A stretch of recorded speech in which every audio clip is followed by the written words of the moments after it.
जी, अस्सलाम वालेकुम।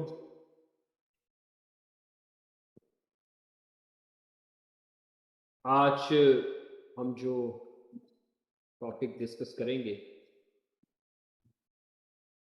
वो टॉपिक जो है बड़ा इम्पोर्टेंट है। That is the history of यूरोपीय यूनियन। ये जो आप मैप देख रहे हैं, ये बेसिकली करंट जो एक्सपेंशन हमें नज़र आती है यूरोपीय यूनियन की, उसका ये मैप है। और ये ब्रेक्ज़िट के बाद का, और रिसेंटली इसमें क्रोएशिया भी ऐड हो गया है। एमसीक्यूज़ भी आया हुआ था वैसे पीएमएस में।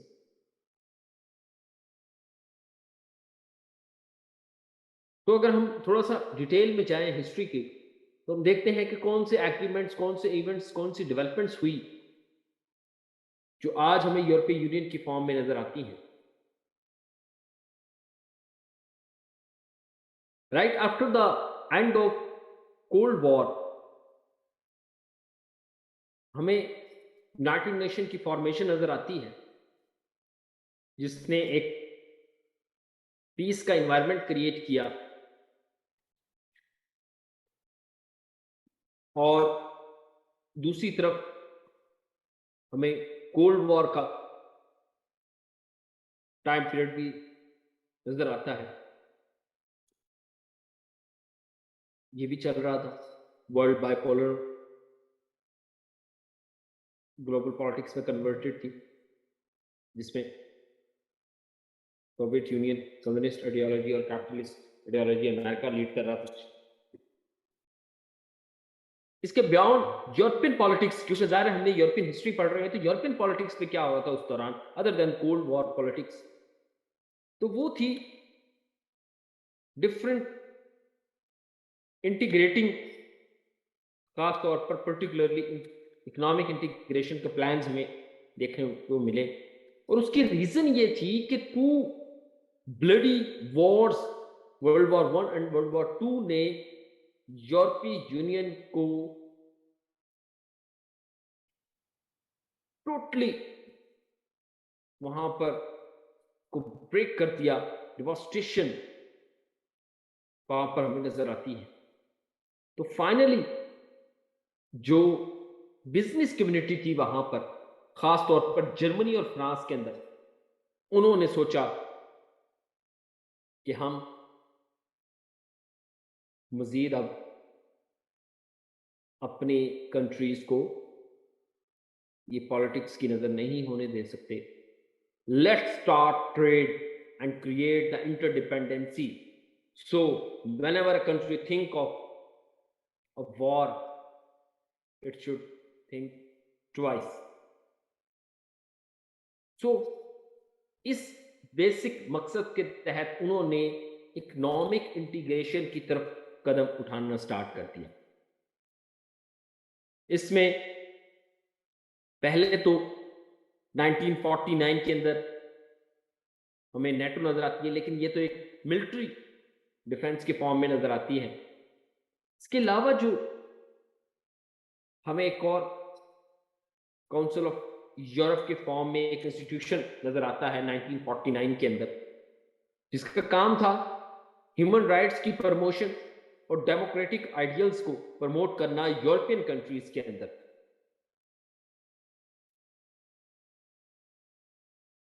लेकिन इसने अभी इकोनॉमिक इंटीग्रेशन की बात नहीं की।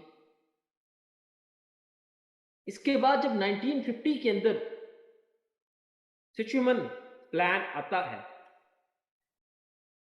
जिसके अकॉर्डिंग जर्मनी और फ्रांस की कोल एंड स्टील की इंटीग्रेशन की बात की गई, कोल एंड स्टील की इंडस्ट्रीज की इंटीग्रेशन की बात की गई। दैट वाज, जिसको हम वो कहते हैं कि launching pad for the economic and political integration of the European countries, जो आज हम देखते हैं। उसके बाद under the treaty of Paris 1951, European coal and steel community बनाई गई, ECSC। ये बेसिकली सिचुएशन प्लान के अकॉर्डिंग ही थी। इसमें यूरोपियन इकोनॉमिक कम्युनिटी भी आ गई। इसके अलावा यूरोपियन एटॉमिक एनर्जी कम्युनिटी भी ऐड कर दी गई।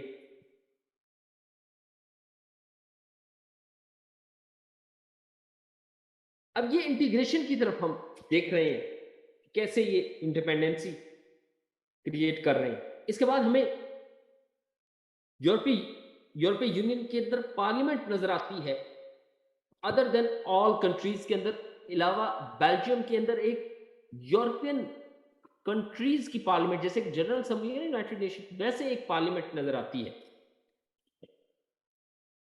यूरोपियन पार्लियामेंट 1958 में। यानी आप शुरू के पीरियड में देखें, राइट आफ्टर द 1945 और 60s तक, तो parliament integration of steel and coal industries Germany और फ्रांस की, ये हमें नजर आती है, treaty of Paris.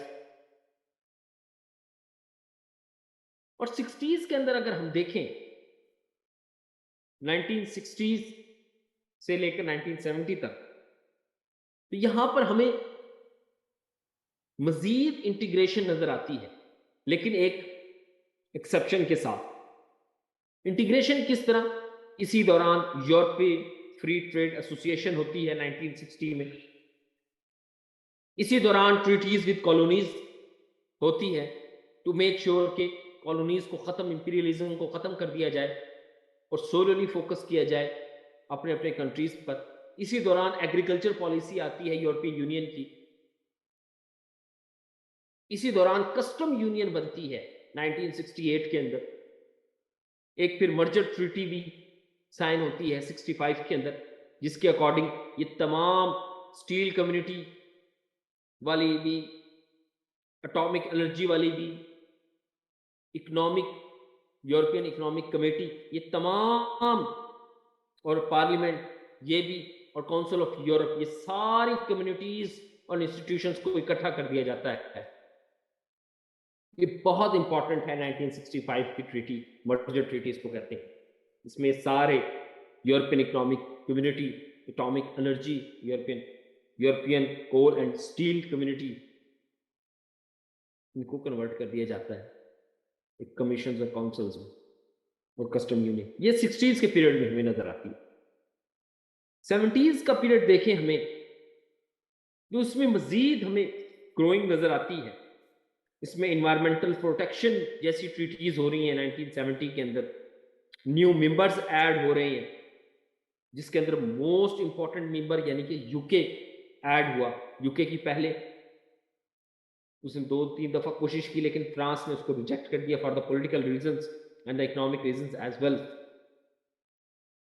Ireland add होता है, ये आयरलैंड आप देख सकते हैं मैप में, सारे कंट्रीज हैं।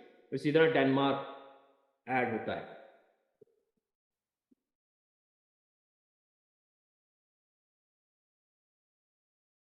इसी दौरान 70s के दौरान हमें स्पेन, पोर्चुगल के अंदर, प्रॉपर ग्रीक के अंदर, इनके अंदर हमें डेमोक्रेसीज फुल फॉर्म के अंदर नजर आती हैं।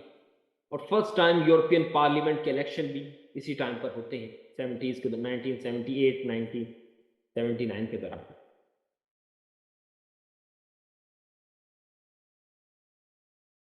एटीज के अंदर अगर हम जाएं, तो हमें स्पेन, पोर्चुगल और ग्रीक ने फॉर्मली ज्वाइन कर लिया है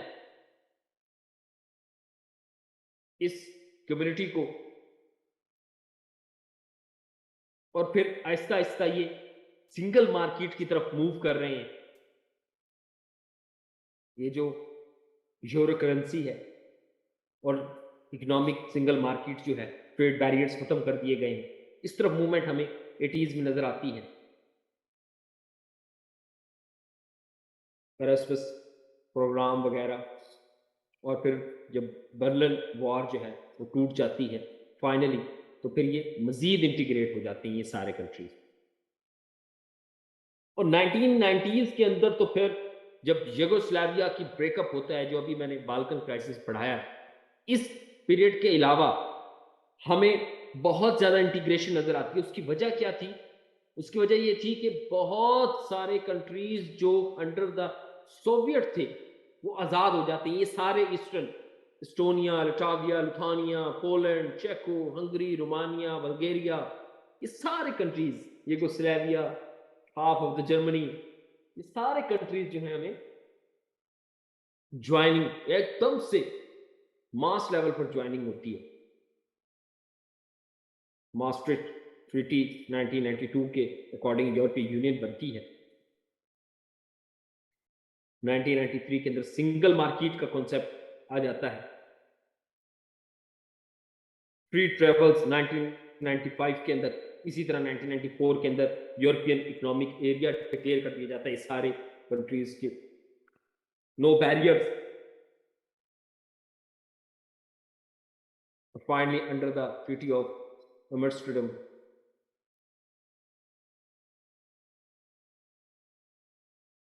ये हम सिंगल इकोनॉमिक एरिया, और फिर 1990 के अंदर और 2000 के अंदर हमें यूरो की फॉर्म के अंदर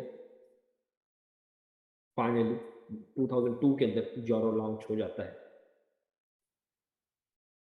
ऐसा नहीं है कि ये सिर्फ ये तो एक हिस्ट्री है ना, इसमें नोबेल प्राइज भी इसने विन किया है यूरोपियन यूनियन ने। क्लाइमेट चेंज के अंदर इसका काफी बड़ा रोल है।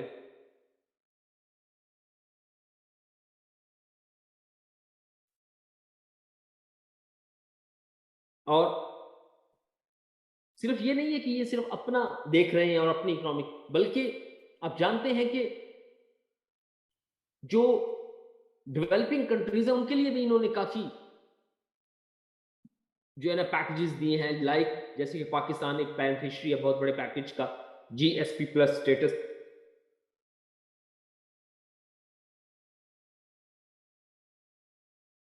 उस स्टेटस के मुताबिक, ये जीएसपी प्लस स्टेटस के मुताबिक हमें फ्री एक्सेस है इन द यूरोपियन मार्केट, यानी यूरोपियन जितने भी कंट्रीज हैं उन सब के अंदर, with zero to with minimum to zero taxes on our export। हमने खैर बहुत ज्यादा गेन नहीं किया, लेकिन काफी हमने उससे अपनी एक्सपोर्ट इंक्रीज की है। So this is how the history of European union. इसके बाद हम इसके स्ट्रक्चर को देखेंगे, इसके पार्लियामेंट को, उसके अंदर किस तरह ये सिस्टम चलता है। आज के लिए इतना ही। Thank you so much.